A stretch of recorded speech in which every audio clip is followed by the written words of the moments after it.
Bonjour à toutes, bonjour à tous, bienvenue à cette nouvelle émission de Woman Lead Trajectoire de Pâques. C'est vrai que ça faisait un moment, est-ce que je vous ai manqué? Vous ne m'avez même pas cherché, c'est grave. Ok. Donc aujourd'hui, nous nous retrouvons pour une nouvelle émission avec de nouvelles invités. Cette fois-ci, j'en ai deux parce qu'habituellement, je reçois une seule personne. Mais pour cette émission spéciale, j'ai voulu recevoir deux sœurs. Et donc sur le plateau de Woman Lead aujourd'hui, je suis avec Irène. Bonjour Irène. Bonjour Cassandre, bonjour tout le monde. Et ça va? Très bien, c'est un plaisir d'être là. Je suis un peu intimidée, mais ça va aller. On va... Alors là, comment on est bien. On va se mettre à l'aise, oui. En fait, on est très bien accueillis en plus, donc oui. Ok, et on est également avec Manuela. Bonjour Manuela. Bonjour. Ok. Alors, devinez de quoi est-ce que nous allons parler aujourd'hui. Je ne vous dis pas, enfin, je ne pouvez pas languir plus longtemps. Aujourd'hui, on va parler de célibat. Oui, on va parler de célibat parce que vraiment, je suis fâchée. Vous-même, vous savez que c'est mon sujet de prédilection. Vous savez que j'aime parler de mariage, mais j'aime parler de célibat. Et vous savez que je suis une fervente, on dit quoi, défenseuse, défenseur, oui, défensatrice. Le français est compliqué. Voilà, défenseur du célibat. Et vraiment, aujourd'hui, j'ai voulu inviter mes sœurs pour faire tomber tous les tabous sur le célibat. Pour que nous, vraiment, les célibataires, comment on va dire ça? Mûrs d'un certain âge. D'un certain âge. Oh non, la catégorie de certain âge là. Oui. Parce que vraiment, nous, les célibataires d'un certain âge, on est fatigués. Donc aujourd'hui, j'ai invité mes sœurs pour que tous les tabous sur les célibataires d'un certain âge tombent. On est fatigué d'être vilipendés, catégorisés. Voilà, vous avez raté votre saison, il faut chasser les esprits familiaux, il faut tomber les chaînes, les maris de nuit, les cousins de jour, les familles des eaux, vraiment tout ça là. Aujourd'hui, on va parler terre à terre. Pour dire que quand tu as passé un certain âge et que tu es toujours célibataire, ce n'est pas la fin du monde. Ce n'est pas une fatalité, ce n'est pas une maladie. Donc on va éviter les termes qui fâchent, les termes comme célibat chronique. Ça, c'est un terme que je n'aime pas, quoi. Parce qu'en plus, ça, vous savez, je suis médecin. Donc, chez nous, quand on dit chronique, là, c'est de la pathologie. C'est une mauvaise connotation. C'est une mauvaise connotation. Donc, aujourd'hui, on va vraiment parler de cœur à cœur. Le but de cette émission, c'est vraiment d'encourager toutes les personnes, surtout les sœurs, mais je sais qu'il y a aussi des frères qui ont passé un certain âge et qui se posent des questions. Pourquoi je ne me marie pas? Pourquoi je ne suis toujours pas mariée? Est-ce que je vais vivre comme ça longtemps? Comment on fait pour être heureux alors qu'on est toujours célibataire? C'est de tout ça là qu'on va parler aujourd'hui. Et pour commencer, je vais laisser mes invités se présenter parce que moi, vous me connaissez déjà. Donc, Irène, en quelques mots. Ensuite, Manuela, est-ce que vous pouvez vous présenter? Qui vous êtes? Qu'est-ce que vous faites brièvement? Bonjour encore à tous. Je m'appelle Irène Villa. J'ai 37 ans. Et...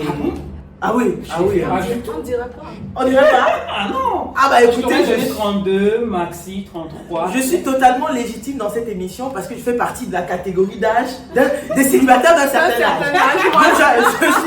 Je suis à ma place. Voilà, donc j'ai pas mal choisi en fait. Voilà, exactement.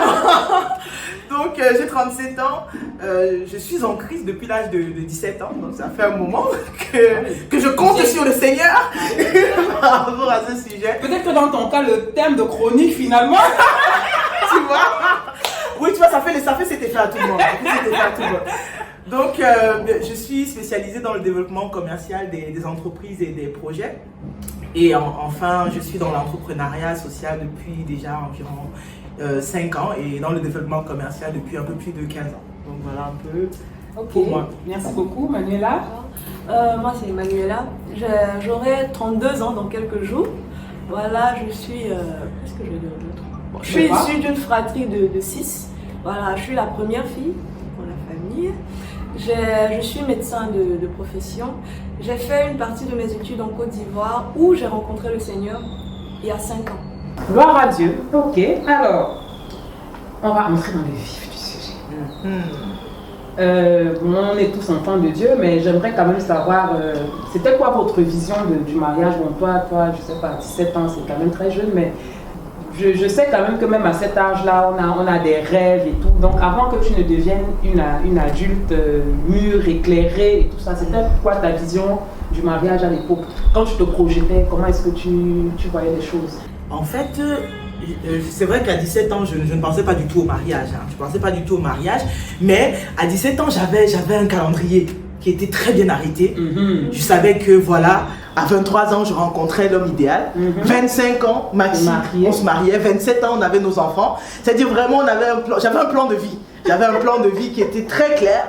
Donc déjà, exactement. Donc à 20 ans, pour commencer à me préparer à rencontrer l'homme idéal à 23 ans, j'avais fait une liste.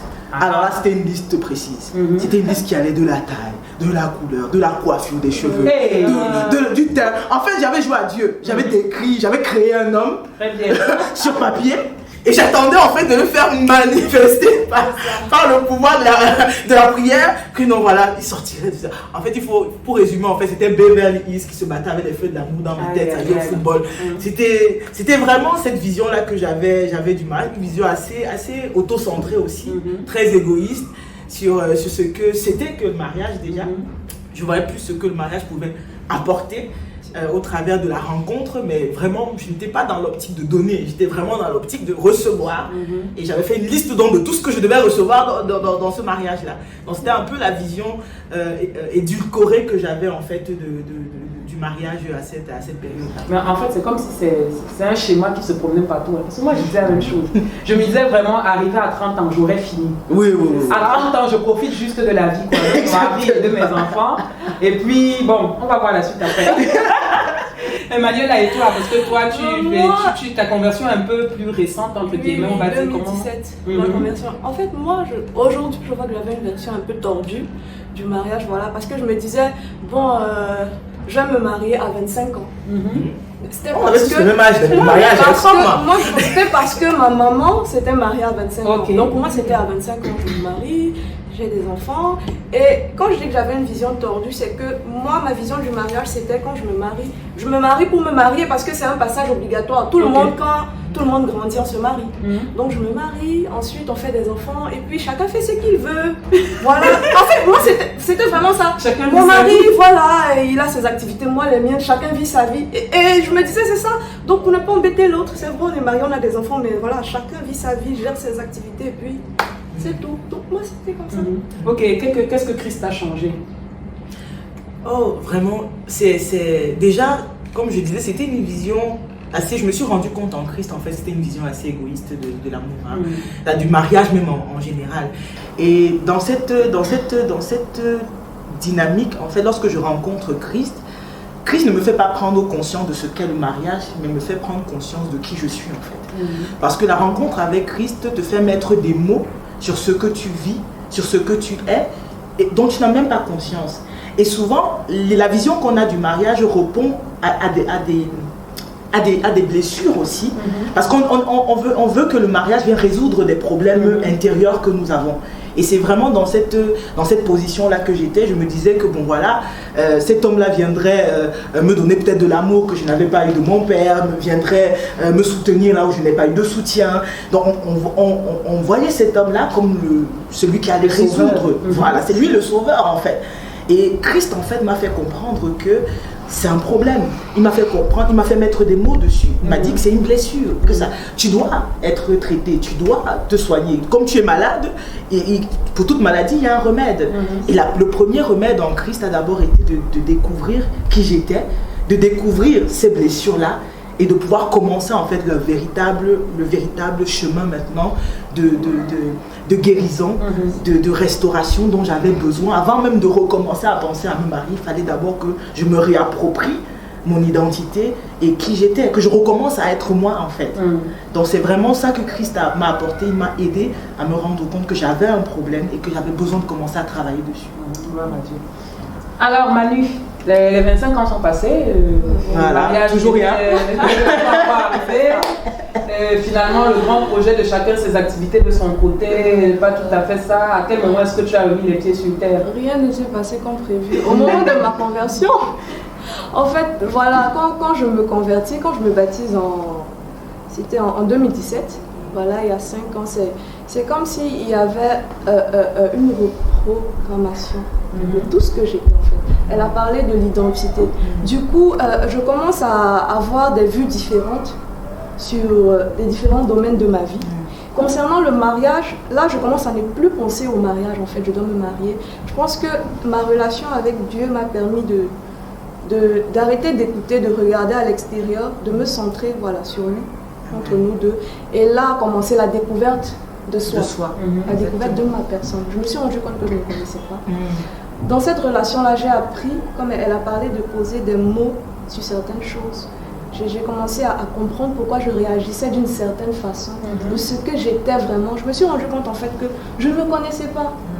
Et je vais dire, c'est comme si, depuis que je me suis convertie, j'ai l'impression de commencer à vivre. Mais franchement, c'était à 27 ans par là, mais j'ai eu l'impression qu'en fait, qu'est-ce que je faisais depuis? Qu'est-ce que j'étais en train de faire? J'ai eu l'impression que je recommençais à vivre, j'apprenais à me connaître, à savoir qui je suis, et par la suite à rechercher en fait quel est mon but. Voilà, donc je m'ai mis à cœur que c'était pas d'abord le mariage, il fallait savoir qui on est. Ça passe par la reconnaissance en fait de ses failles, de ses blessures, et puis l'acceptation d'aller vers la voie de la guérison. Je pense que les gens qui sont en train de nous écouter et qui avaient le même plan que nous, on a commencé à briser. Ah oui, je comprends. Ok. Bon, alors on va encore avancer un tout petit peu. D'après vous, quels sont les défis de... Je n'ai pas envie de dire seulement la jeune femme parce que je ne veux pas m'adresser qu'aux femmes, mais quels sont les défis des célibataires aujourd'hui, des jeunes célibataires aujourd'hui, ou alors des célibataires mûrs aujourd'hui, parce que avant un certain âge, on ne réalise pas trop. Avant un certain âge, on a encore détendu. Moi, je me souviens, jusqu'à mes 35 ans, tout allait encore bien, quoi. Je me disais, bon, écoute, finalement... ça va le faire, ça va passer. J'ai fait tout le cheminement dont vous avez parlé. Et puis une fois que tout ça a été au point, j'ai appris que les liens, les hôtels, les forteresses, les quoi. Je me suis dit, bon, maintenant que j'ai un peu avancé sur le travail, sur moi-même, mon identité, maintenant je vais m'attaquer aux forteresses, aux hôtels, aux maisons ancestrales, aux pots, marmites et tout ça là. Et bon, écoutez, le temps s'est quand même écoulé, ça faisait beaucoup de marmites à déterrer, beaucoup de forteresses à renverser, et puis tu te rends compte que bon, quelques années après, tu te rends compte que jusque là, tu as déterré toutes les marmites, tu as renversé toutes les forteresses, tous les hôtels, tu as saccagé, tu as taillé en pièces les esprits ancestraux, les hommes forts et tout ça. Après tu te demandes, bon, what next quoi, ça va être quoi la prochaine étape? Mais pour vous, c'est quoi les véritables challenges ou les véritables défis des célibataires de nos âges aujourd'hui? Parce qu'on considère que bon, passer la trentaine, ça c'est la croyance populaire, hein, que quand tu as passé 30 ans, bon, il faut commencer à beaucoup parler en langue parce que tu as atteint la phase fatidique où tes espoirs se réduisent comme peau de chagrin au soleil, quoi. Pour vous, c'est quoi les défis? Alors pour moi, je pense qu'il y a le regard de la société et notre culture. Voilà, parce que le regard de la société, c'est ça qui fait pression quelquefois. Quand on n'est pas assez fort, les amis se marient, il y a certains qui ne sont pas très commodes dans leur façon de s'adresser à nous. Mais toi, c'est quand? Déjà marié, des enfants, des trucs comme ça. Et la culture, en fait, notre culture, on a grandi en se disant qu'à partir d'un certain âge, on devrait se marier. Voilà, passer cet âge-là, il devrait... En fait, on ne sait pas qui a fixé l'âge de mariage. Mais on a grandi et puis on s'est dit à partir de la trentaine, on commence à être dans la zone orange, la zone rouge. Donc je pense que c'est un peu ça, le regard des autres et puis la société dans laquelle on vit. C'est clair qu'on ne peut pas l'ignorer, donc c'est ça qui fait beaucoup plus pression. Quand on ne se connaît pas vraiment, voilà, on peut craquer. C'est exactement ça. Et je voudrais aussi dire que ce qui fait le véritable défi aussi aujourd'hui, c'est de pouvoir dépasser c'est de pouvoir dépasser ses peurs. Parce que c'est le vrai défi, il est à l'extérieur, mais il est aussi à l'intérieur. Parce que, comme Manuela l'a très bien dit, il y a les défis extérieurs vraiment qui n'arrangent pas. Parce que déjà, ce dont les personnes ne se rendent pas compte, c'est qu'il y a une bataille intérieure qui est en train de se jouer en fait. Donc chaque jour en fait on se bat avec nous-mêmes pour rester positif, pour rester focalisé, pour continuer à garder la foi. Donc vraiment c'est une bataille et on se bat même aussi contre les peurs. Parce que ce que la société nous renvoie, ça nous renvoie des peurs qui viennent et qui viennent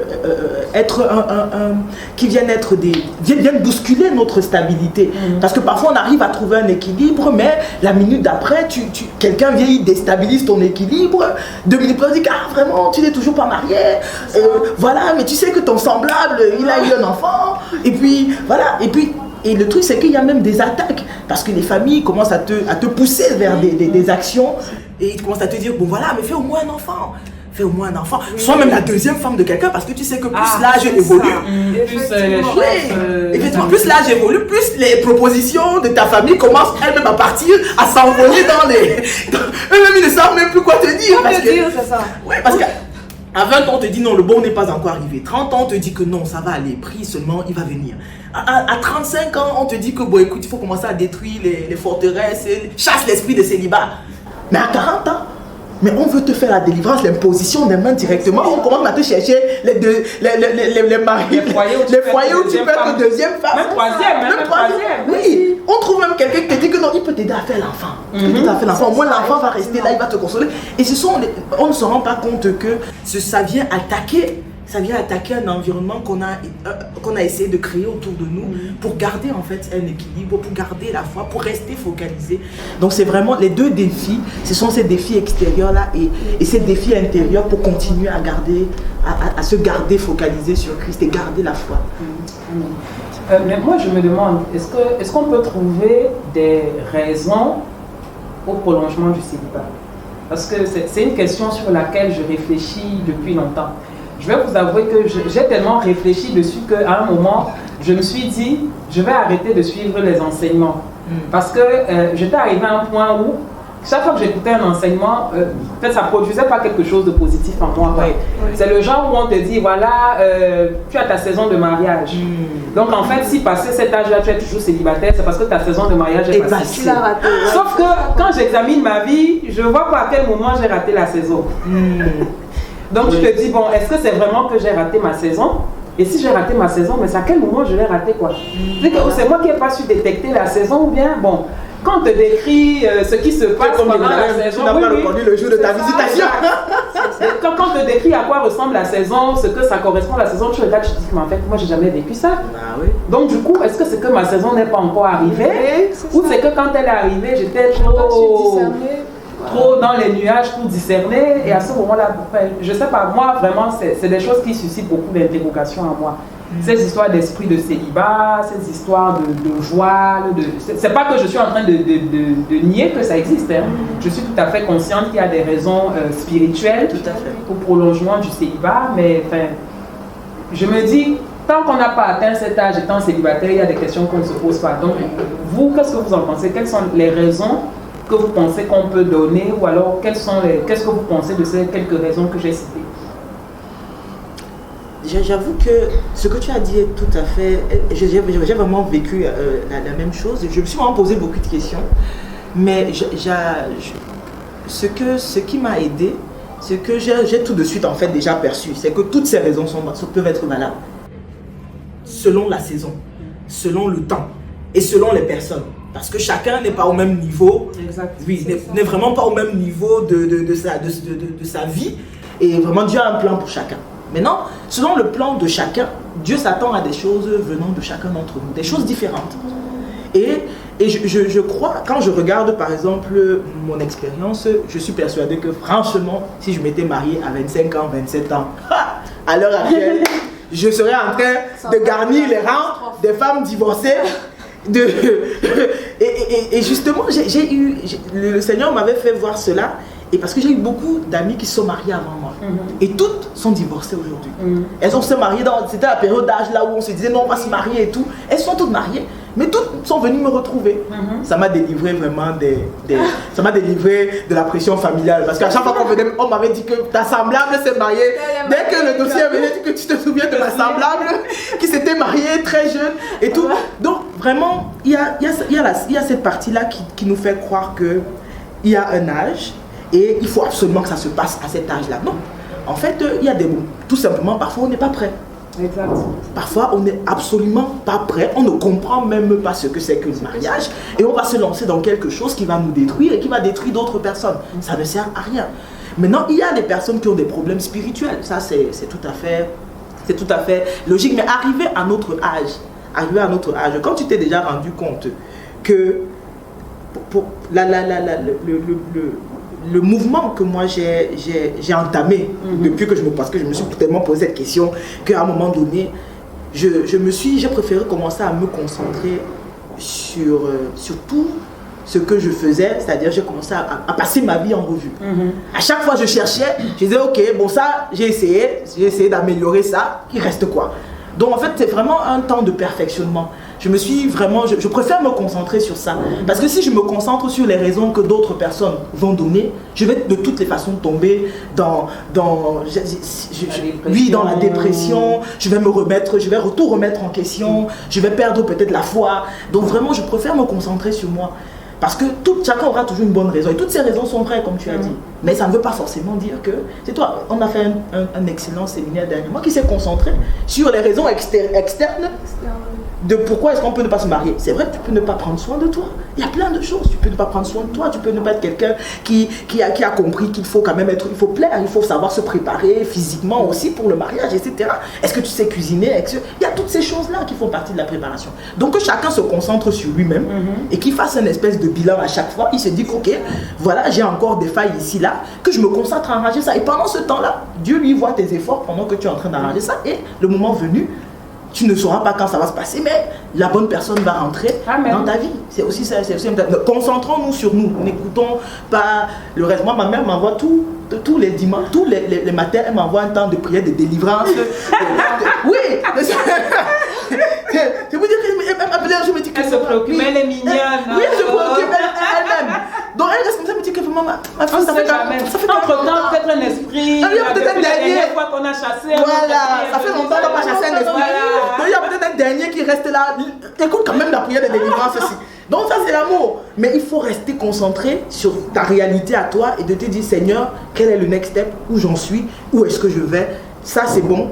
J'ai appris ceci, maintenant passons à autre chose. Et pendant que tu es concentré sur toi, tu ne verras pas le temps passer, tu ne verras pas l'environnement qui t'assaille et comment chacun vit son célibat. Chacun est responsable. D'accord, merci Irène. Manuela, est-ce que tu penses qu'on peut être célibataire et finalement construire sa vie et avancer sans penser au mariage? Sans que ça ne soit vraiment le stress, parce que je sais que pour beaucoup de célibataires, c'est quand même la question, le couple qui vient de se marier, l'étape d'après, la pression d'après, c'est quand est-ce qu'on fait un enfant. Mais est-ce qu'en tant que célibataire, finalement, c'est possible d'avoir ses activités, de mener sa vie, de s'épanouir, sans que le mariage ne soit le point central de nos préoccupations? Si, je réponds oui. Et je pense que c'est ce qu'il faut faire.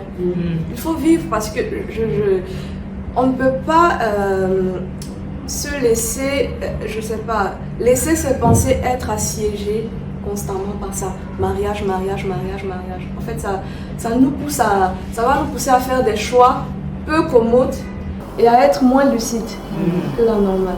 Et puis, en tant qu'enfant de Dieu, en tant que fille de Dieu, je pense, la Bible dit, fais de l'Éternel tes délices, il te donnera ce que ton cœur désire.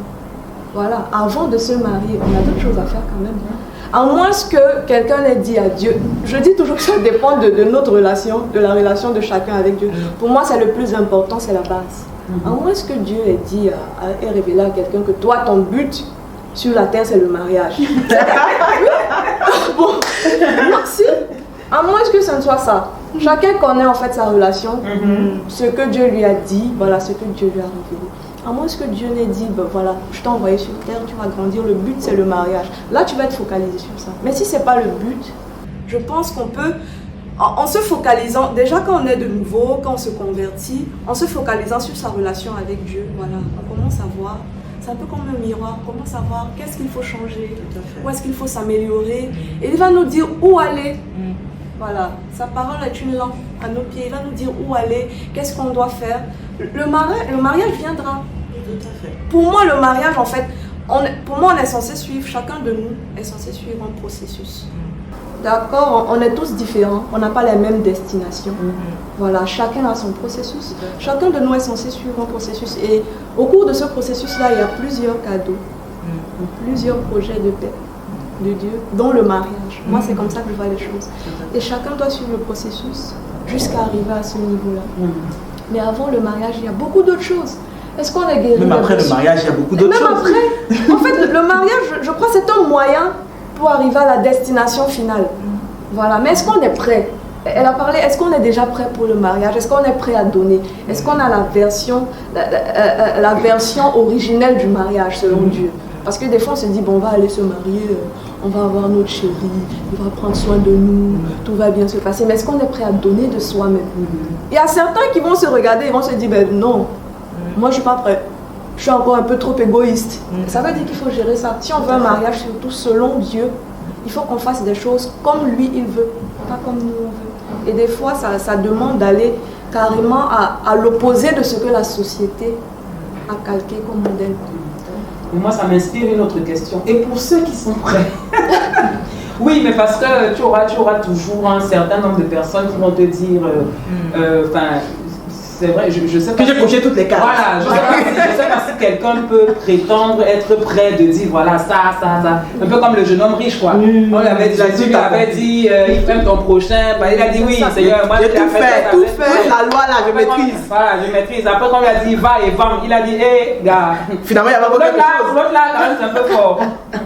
Donc, mais je sais qu'il y aura toujours quand même cette catégorie de personnes qui vont se dire je suis prêt. Ou cette catégorie qui va se dire mais finalement est-ce qu'on peut vraiment être prêt? Parce que moi je reviens toujours à mon cas.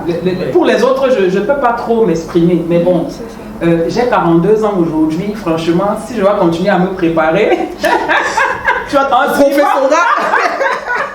En suivant, je dis ça, je rigole, hein, tout le monde me connaît, vous savez bien que je ne suis pas... Tout à fait. Mais en suivant ce que la société dit, en suivant ce que la science dit, je veux dire, je suis plus très loin de la ménopause. Seigneur, jusqu'à quand est-ce que je vais me préparer? Quand est-ce que je serai prête pour sauter le pas? Bon, pour moi, ce n'est pas ma pression, mais je sais que je me mets un peu dans la peau de tous ceux-là qui se disent, mais bon, ok, il faut être prêt, mais est-ce qu'on est prêt un jour?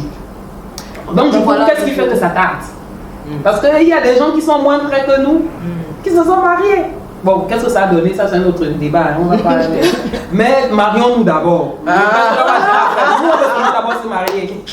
Donc, du coup, ceux qui sont mariés là, mais ils avaient quoi de plus que nous autres qui sommes encore en train de nous préparer?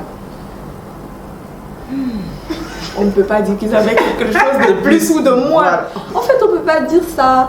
Voilà, les voix de Dieu sont insondables.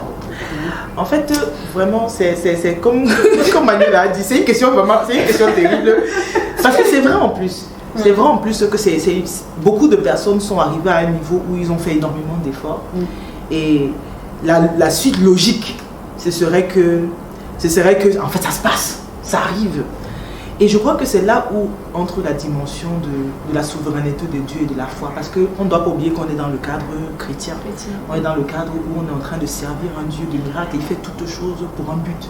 Et quand on regarde les histoires de la Bible, on se rend bien compte qu'il y a beaucoup de choses qui sont arrivées sur le tard parce que Dieu voulait démontrer quelque chose.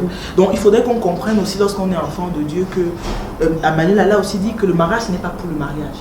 Pour chaque histoire, Dieu raconte son histoire. Donc derrière chaque enfant de Dieu, il y a une démonstration de qui est Dieu. Il y a des personnes qui vont démontrer Dieu d'une manière et des personnes qui vont démontrer Dieu d'une autre manière. Sarah a démontré Dieu par la puissance à mettre au monde un enfant à 90 ans. Elle a fait son travail et aujourd'hui il y a des femmes stériles qui peuvent avoir espoir que même dans la vieillesse elles peuvent accoucher parce que Sarah a été une pionnière. Et je pense que Dieu continue à le faire. Il y a des vies qui sont des évangélisations pour d'autres. Donc Dieu ne donne pas le mariage pour le plaisir de donner le mariage. Pour chacun, selon la capacité, parce qu'il a aussi dit qu'il ne nous donnera jamais un poids. C'est pour ça que tu vois comment tes épaules sont solides depuis là. Tu ne trembles pas. C'est que chacun, en fait, il faut déjà qu'une personne qui est encore à cet âge-là, 40 ans, 45 ans et qui n'a pas encore connu le mariage, qu'elle sache déjà premièrement, la bonne nouvelle c'est que Dieu a mis en elle la capacité d'être à cet âge-là sans être mariée. Donc c'est de faire confiance en Dieu et d'aller puiser au-dedans d'elle déjà d'abord cette ressource-là, de patienter. Maintenant la deuxième chose, il faut qu'elle sache qu'on a parlé du plan de Dieu. Et il faut qu'elle sache que le plan de Dieu, le mariage, même pour Dieu, est une occasion pour lui d'évangéliser, est une occasion pour lui de se présenter au monde, est une occasion pour lui de faire taire des langues. Parce que si tout le monde aussi se marie à 25 ans, vous avez entendu tous nos plannings là, on était tous mariés à 25 ans. Je serais déjà grand-mère aujourd'hui. Exactement. Si on était tous mariés à 25 ans, c'est-à-dire de quoi est-ce que le Seigneur se servirait pour continuer, pour montrer sa gloire? Il faut bien que même par le mariage, il passe pour montrer sa gloire. Donc si on reste dans le domaine chrétien, il faut qu'on ait cette pensée-là aussi, que Dieu aussi donne le mariage pour le but de démontrer quelque chose. Et qu'on doit se préparer à être un instrument de Dieu pour démontrer sa puissance, sa grandeur, sa gloire d'une manière ou d'une autre. Ça peut être professionnellement, ça peut être dans le cadre du mariage, ça peut être dans le cadre d'enfanter, ça peut être dans tous les domaines. Dieu n'est pas limité. Mais la bonne nouvelle, c'est qu'il ne nous donne pas un fardeau qui soit au-dessus de nos forces. Donc en nous, nous avons la ressource. Continuons à tenir sur cette ressource-là en priant que les plans qu'il a faits, qu'on soit réellement cet instrument-là le jour où on se mariera, qui évangélisera une multitude. Amen. Alors, est-ce que vous pensez que dans le corps de Christ en général, les célibataires mûrs sont suffisamment encadrés? Parce que je dois avouer que sorti de la pression familiale, sorti de la pression de la société, l'église aussi te met quand même une certaine pression.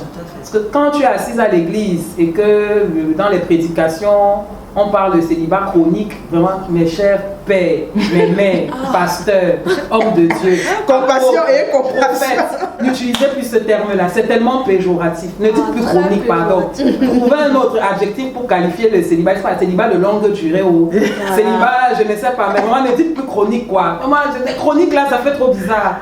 C'est comme si quelqu'un souffrait d'un HIV, d'un diabète, d'une hypertension artérielle, vraiment, je ne sais pas, c'est bizarre.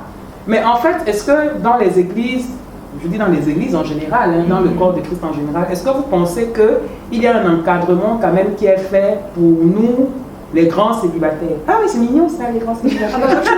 Les seniors célibataires. Il y a eu célibataires d'un certain âge, maintenant les grands célibataires. Je pense que ça vient. Je suis inspirée. Ça vient. Hein, les grands célibataires, parce que après... dans une église où j'ai été à l'époque, à un moment, j'avais eu l'impression que, bon, on fait partie de la catégorie des sujets, bon, je sais pas, je vais dire désespérés. Mais enfin, on a tout essayé. On vous a imposé les mains, onction d'huile, on vous a délivré, on a tout fait, on vous a donné les canevas, et puis bon, ça ne vient toujours pas, donc du coup, on ne sait plus trop quoi faire de vous. Donc du coup, même quand on prêche, on enseigne les célibataires, on se tourne vers ceux qu'on sait qu'il y a encore de l'espoir pour eux. 25 ans, 30 ans, on sait que bon, eux là quand même, on n'a pas encore tout essayé. Oui. Mais vous là, c'est que même vos fronts sont déjà durs, tellement on a imposé les mains dessus. Est-ce que vous pensez qu'il ne faudrait pas qu'il y ait... On ne va pas créer des départements spéciaux et tout ça, c'est pas ce que je dis. Mais quand même un encadrement particulier pour les personnes qui ont atteint un certain âge et qui ne sont toujours pas mariées, plutôt que de continuer à avoir les mêmes enseignements généralisés, où on continue de dire que si après 30 ans tu n'es pas marié, bon, c'est compliqué et tout ça. Je pense que déjà au sein de l'Église, on peut... percevoir quelquefois, je vais parler de moi-même, quelquefois je ne sais pas si je vais dire, non, stigmatisation c'est trop dire, mais déjà voilà, je dis je vais à 32 ans, mais déjà là, je vois des personnes quand on va dire oh vous êtes bénis, quand on lance la bénédiction et puis attends on va te dire que le mariage arrive, un peu comme si... Il n'y a que ça que tu attends. Voilà, il n'y a que ça, des fois je me demande mais attends c'est moi qui ne suis pas normal ou bien, mais qui vous a dit, demandez-moi ce que je veux au moins. En fait des fois c'est ça, c'est uniquement ça qu'on nous pose devant le visage aussi. Et on nous donne parfois l'impression qu'il nous faut ça, sans le mariage. En fait, c'est pas fait exprès quelquefois, mais on nous donne cette impression-là, même entre frères, voilà, que c'est le mariage, qu'il nous faut ça, qu'il nous manque quelque chose quand on n'est pas marié. Je pense qu'il faut une sensibilisation sur ce point-là, au sein de l'Église. Il faut une sensibilisation parce que ceux parmi nous qui ne sont pas assez forts pour résister à cette pression-là vont être poussés à faire n'importe quoi. Même au sein de l'Église. à force de ne pas vouloir qu'on te regarde n'importe quoi, bizarrement, quand tu passes dans le couloir de l'église, là, qu'on te dit c'est comment, il y a un frère, il y a une bonne nouvelle. Quand tu passes, je m'en vais. Tu sais, bon, c'est une parenthèse. Comme j'ai dit, je réside en Côte d'Ivoire. Quand je revenais, et puis on m'a dit, ah, tu t'en vas? C'est quoi? Tu vas te marier? Tu vas te marier. Je dis, ben non. Je vois la famille. Je vois, donc c'est ça. C'est un peu comme si on a une épée de Damoclès. Quand on parle, on a une bonne nouvelle. On va nous dire, ah bon, enfin, exactement. tu te maries. Donc, je pense qu'il doit y avoir une sensibilisation déjà. Et puis peut-être même dans les départements qui s'occupent voilà, de la préparation au mariage, la préparation des célibataires. Parce que même là-bas, ça se passe. Si on veut nous montrer à chaque fois que c'est le mariage et le mariage, il te manque quelque chose. Il faut le mariage. Ça ne sera pas bon. Je pense qu'il faut une réelle sensibilisation parce que ceux parmi nous qui sont faibles, qui ne sont pas assez focus sur leur foi vont craquer à un moment donné et puis... Ça me rappelle une histoire quand à un moment donné j'ai quand même avec le Seigneur, avec Christ, j'ai vraiment réussi à gérer ma période du célibat entre 35 et 37, enfin entre 33 et 35 ans. Et un jour je participe à un séminaire, comme tu disais, et je participe à un séminaire et il y avait un orateur que j'admire vraiment. Et il était là en train de parler donc aux célibataires et tout machin. Et puis il a dit, oui, vraiment, la meilleure saison, votre saison, c'est vraiment entre 25 et 30 ans. Donc c'est la meilleure saison pour se marier, c'est vraiment la saison propice, etc. Et puis à un moment donné, il dit, bon, vraiment, quand on a encore 25 et 30 ans, on a encore le choix. Et puis, il dit que oui, mais passé 35 ans, ça commence à devenir difficile. De faire des choix, d'avoir des exigences. Et de s'attendre au ce qui vient quoi. Voilà, donc en fait là, le tout venant, c'est ce que ça a. L'âge là, vraiment, en fait, tu dois pas faire ta difficile. Oui, tu dois perpétuellement dans l'action de grâce. Oui. Et donc dès que quelqu'un te dit bonjour, tu dis alléluia, je te rends grâce. Le Seigneur m'a visité. Et voilà. Et tu commences à intercéder pour lui pour qu'il dépasse le cadre du bonjour. Parce que vraiment, heureusement quelqu'un t'a dit bonjour. Heureusement. Tu vois, passer ta saison, oh là là, c'était un véritable miracle. Et je me souviens que le jour là, je suis rentrée à la maison. J'étais tellement triste. C'est-à-dire mon âme était tellement triste. Et pourtant je maîtrisais. J'étais tranquille avec l'esprit. On se gérait. On disait que non, vraiment continue à te concentrer. Et puis là, et c'est tombé. Et souvent on ne se rend pas compte que la voix de nos frères à l'église, de nos sœurs à l'église, de nos pasteurs, de toutes ces personnes qui sont dans la foi avec nous, parfois pèsent même plus que la voix de nos familles et de toutes les personnes qui nous entourent, qui peuvent nous dire la même chose. Mais quand tu te dis quelqu'un qui est spirituel et qui connaît le même Dieu que moi, ce Dieu qui fait des miracles, et que lorsqu'il arrive à ça, il réussit à fermer la porte, c'est-à-dire ça te fait un coup au moral. Et vraiment, je crois, comme Tata Cassandre le disait, c'est vraiment, il faut, même dans le célibat, il faut qu'on soit conscient qu'il y a des personnes qui ne sont plus du tout dans les mêmes états.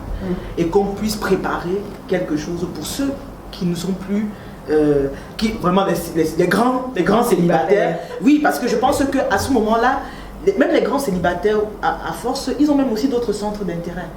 Ils ne sont même vraiment plus, c'est-à-dire, ils ont compris que vraiment là, maintenant, c'est seulement Dieu. Maintenant, ils ont besoin que des personnes les encouragent et les accompagnent et continuent à porter la foi avec eux. Parce que si ce n'est qu'entre nous trois là, on a la foi.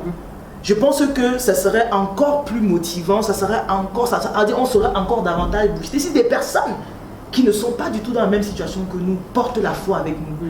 Et je crois qu'on a vraiment besoin d'être encadré de cette manière-là. Ok. Mais on est pratiquement à la fin, hein, c'est pas vite. Hein. Moi j'ai déjà dernière question. Non, on rajoute. Non, on ne part pas.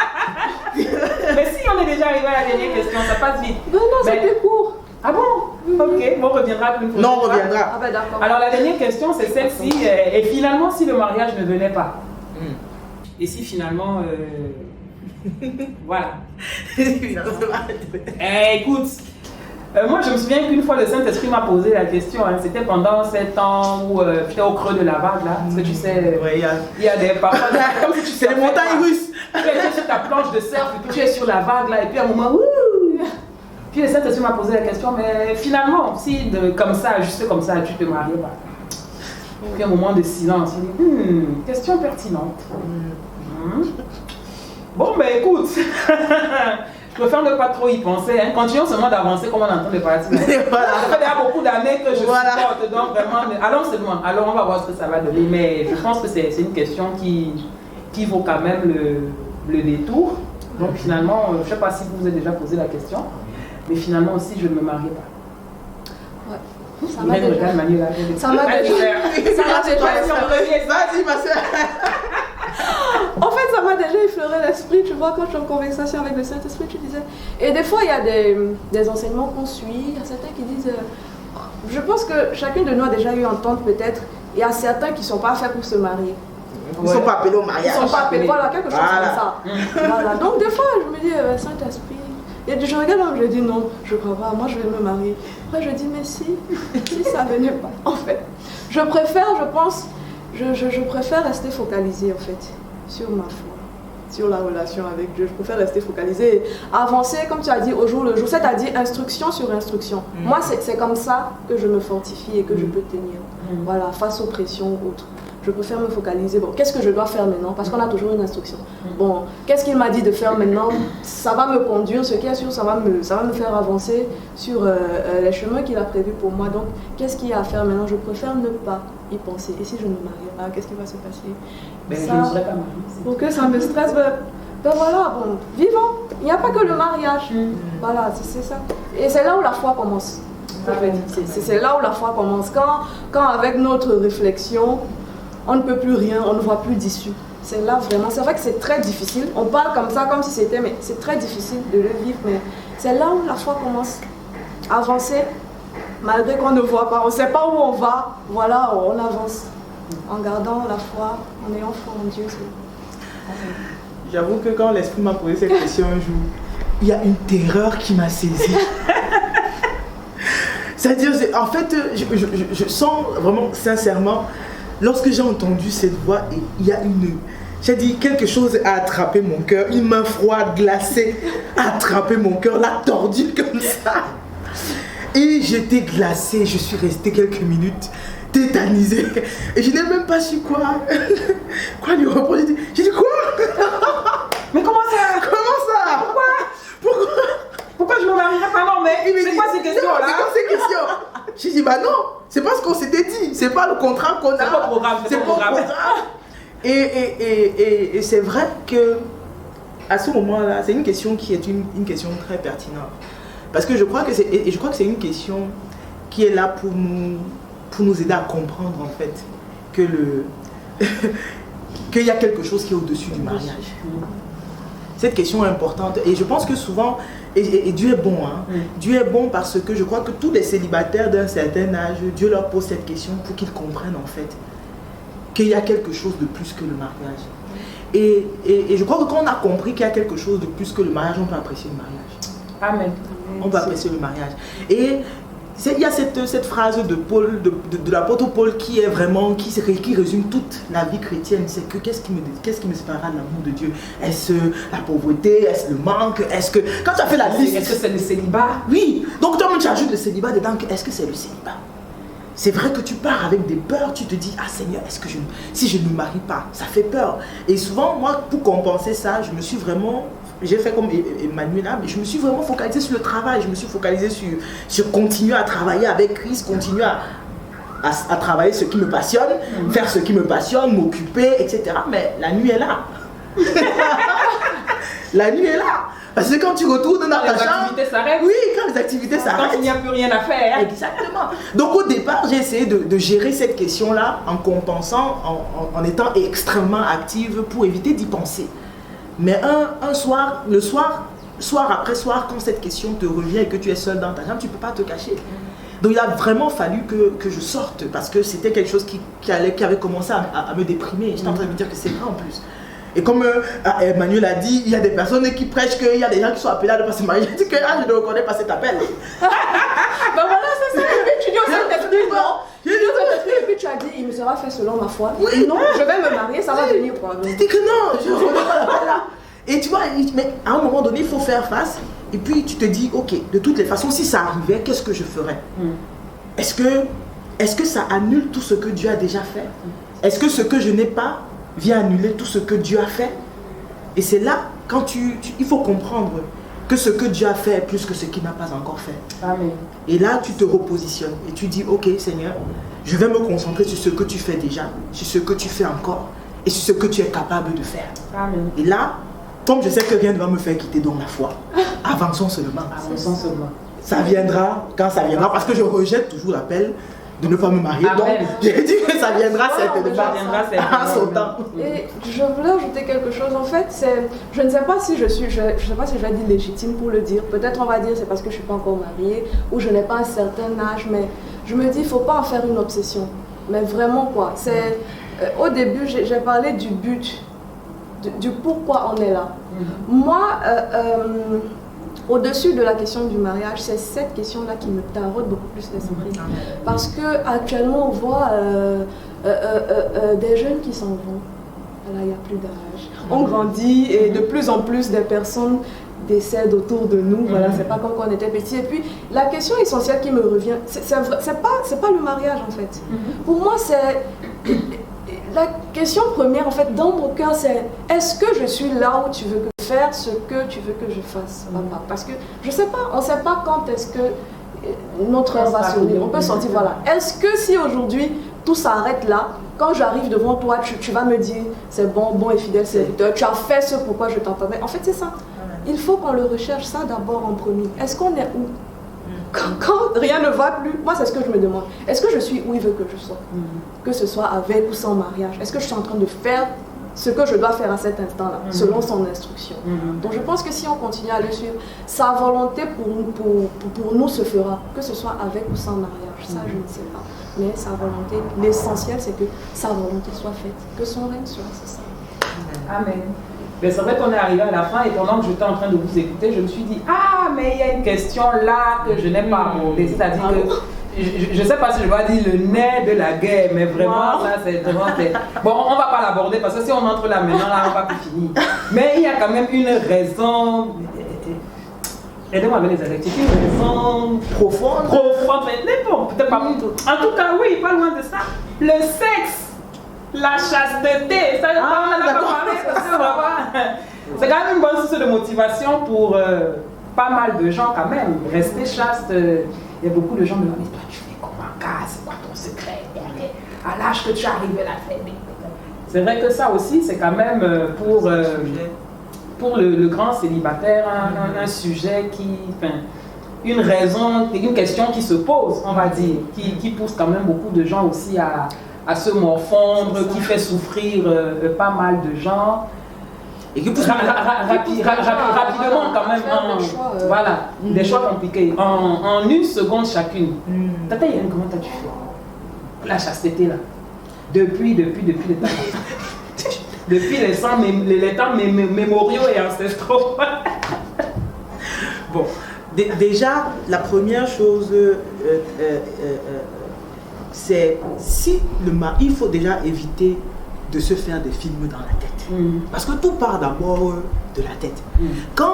Et du cœur. Parce que si tu es focalisé H24 sur le mariage, à imaginer à quoi va ressembler Boaz, à imaginer la coupe de cheveux, s'il aura les tablettes de chocolat, ça dit toi-même tu es déjà en train de tracer la route. Chocolat noir. Oui, c'est clair. Tu es déjà en train de tracer la route pour que ta vie de consécration, de chasteté vraiment soit dure. Parce que déjà, tu as dit, parce que quand tu commences à imaginer à quoi il va ressembler, tu vas imaginer tout ce que vous pourriez faire lorsque vous allez vous marier.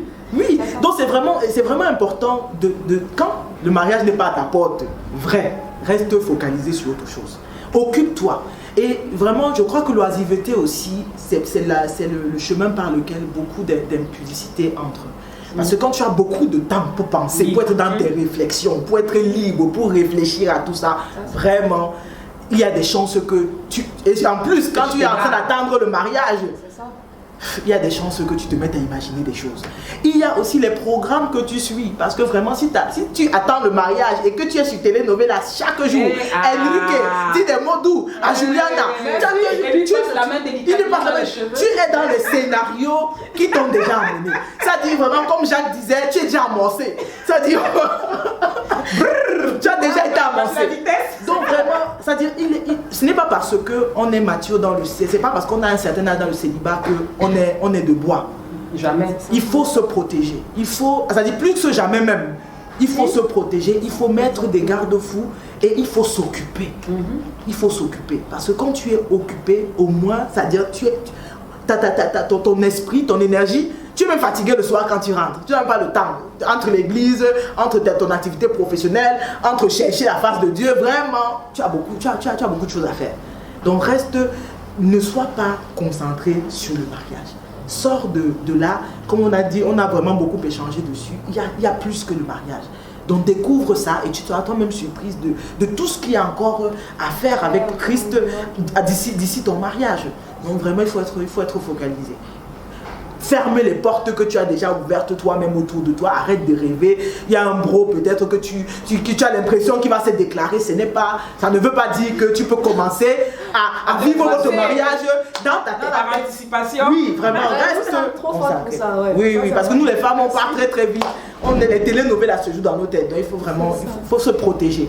Je pense qu'elle a fait le tour. Il y a un pasteur que j'aime bien qui dit que si le diable s'en va en vacances, on va toujours tomber, certaines personnes vont tomber quand même dans les pudicités.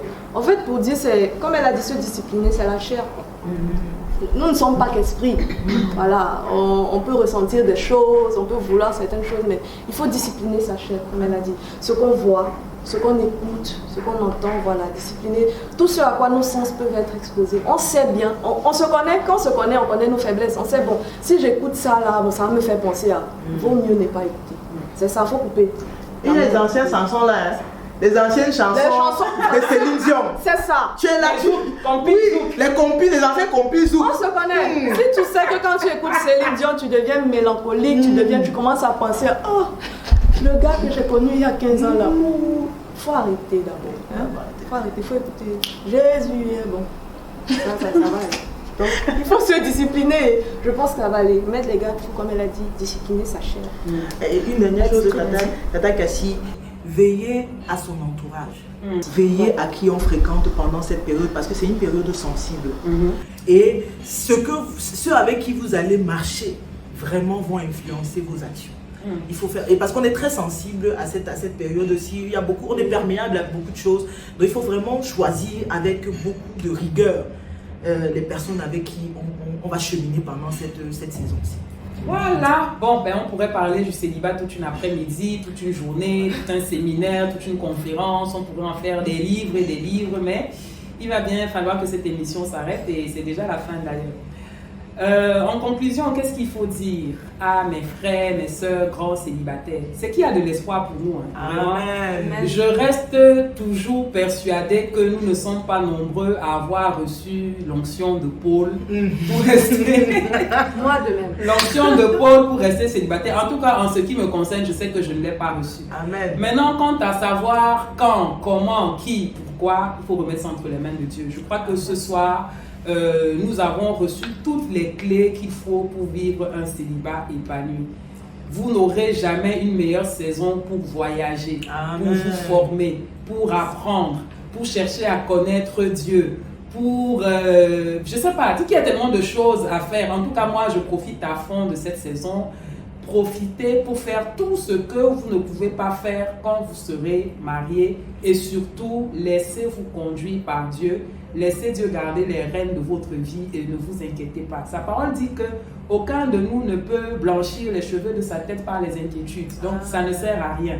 Ça finira par arriver. Quand est-ce que ça viendra? Ça viendra quand ça viendra. Et si ça ne vient pas, Shadrach, Meshach et Abed-Nego avaient dit que nous savons que notre Dieu est capable de nous délivrer de la fournaise. Mais même s'il ne le fait pas, nous allons continuer de l'adorer. Donc, par ces quelques paroles, nous voulons cet après-midi encore encourager un célibataire, une célibataire à garder la foi et à rester endurant jusqu'au bout. À très bientôt pour une autre émission. Si vous avez des questions pour l'une de nos invités ou pour tout autre sujet, vous pouvez simplement laisser votre question en commentaire. À très bientôt pour un autre épisode. Au revoir. Au revoir.